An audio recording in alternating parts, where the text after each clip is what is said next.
And one of the things that people don't know about Hollywood stars is that now if someone gets a star and they've passed away, obviously it's just friends and family that are here in person for live ceremonies.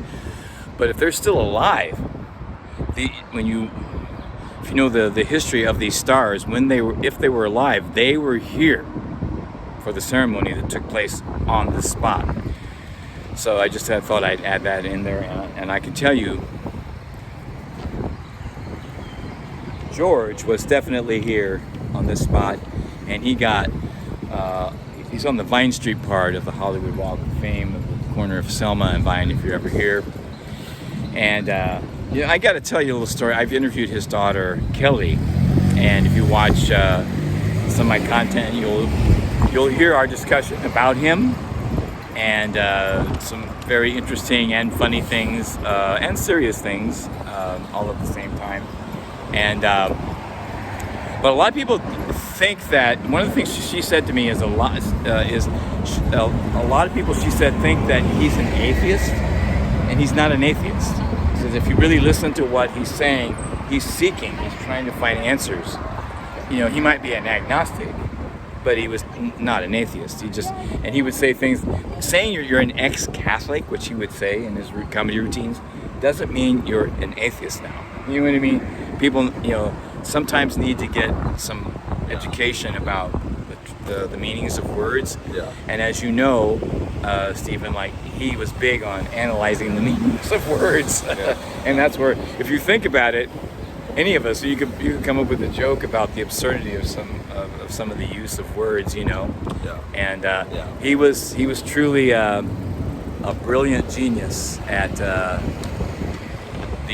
analyzing the English language, and he saw things coming that we are now experiencing, in the 2020s. I mean, he was saying it even before the turn of the century, some of that stuff. So, and he even came to the conclusion at some point where he was just going to be an observer.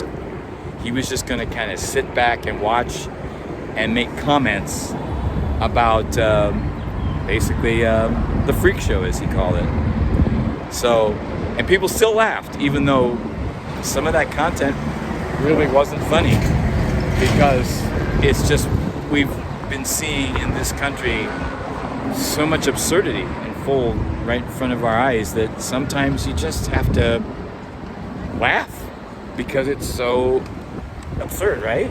Yeah, I think what stood out to me was he tried to, analyze words, right? Because a lot of people, they tend to associate a priori meanings to words, even though they don't possess them. For instance, ex-Catholic doesn't mean atheist. Right. It doesn't even mean non-religious either. You could be religious and spiritual and believe in God despite having renounced Catholicism, perhaps. And it's important for us to often analytically examine words and change their colloquial meaning, their colloquial usage, and even their academic meanings at times as well, in order to clarify and to bring truth to things. Yes. Right? And a lot of times the meanings of words are changed and distorted and obfuscated. But just because, and even if something does have an a priori meaning, this still doesn't mean you can't challenge it. That's you can right. still challenge it, and Right. at sometimes you should. Sometimes it is your responsibility Right. to do so. And that applies to, for instance, the term communist, other terms as well. And there's no shortage of those instances. So, yeah, it's interesting. Yeah, I'll end it on this, where he would talk about why is it that,